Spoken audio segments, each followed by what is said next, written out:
ನಮಸ್ಕಾರ.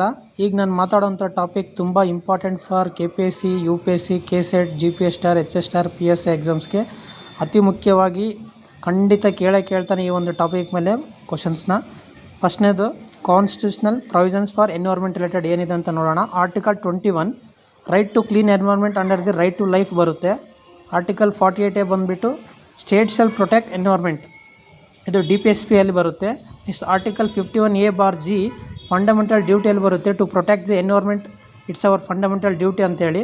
Next environment acts in India ಬಂದುಬಿಟ್ಟು wildlife act 1972 ಬಂದಿದೆ, ವಾಟರ್ ಆ್ಯಕ್ಟ್ ಬಂದುಬಿಟ್ಟು 1974, ಫಾರೆಸ್ಟ್ ಆ್ಯಕ್ಟ್ ಬಂದುಬಿಟ್ಟು 1980, ಏರ್ ಆ್ಯಕ್ಟ್ ಬಂದುಬಿಟ್ಟು 1981, ಎನ್ವೈರ್ಮೆಂಟ್ ಆ್ಯಕ್ಟ್ ಬಂದುಬಿಟ್ಟು 1986, ಬಯೋಡೈವರ್ಸಿಟಿ ಆ್ಯಕ್ಟ್ ಬಂದುಬಿಟ್ಟು 2002, ನ್ಯಾಷನಲ್ ಗ್ರೀನ್ ಟ್ರಿಬ್ಯುನಲ್ ಆ್ಯಕ್ಟ್ ಬಂದುಬಿಟ್ಟು 2010, ಕಂಪಾ ಆ್ಯಕ್ಟ್ ಬಂದುಬಿಟ್ಟು 2016.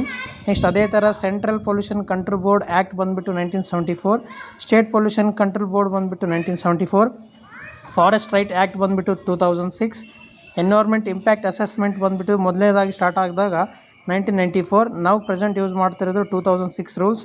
ಅದೇ ಥರ ಕೋಸ್ಟಲ್ ರೆಗ್ಯುಲೇಷನ್ ಝೋನ್ಸ್ ರೂಲ್ಸ್ ಬಂದುಬಿಟ್ಟು ಫಸ್ಟ್ನೇದು 1991, ಅಟ್ ಪ್ರೆಸೆಂಟ್ ಅದನ್ನೇ ಫಾಲೋ ಮಾಡ್ತಾ ಇದ್ದೀವಿ. ಇದರಲ್ಲಿ ತುಂಬ ಇಂಪಾರ್ಟೆಂಟ್ ಇರೋಂಥ ಎಲ್ಲ ಆ್ಯಕ್ಟ್ಸ್ಗಳನ್ನು ನಾವು ಮೆನ್ಷನ್ ಮಾಡಿದ್ದೀವಿ. ಅದೇ ಥರ ಇಲ್ಲಿ ಕೋಡ್ ಕೂಡ ಇದೆ ನೋಡಿ, WWF AEBNC ಆರ್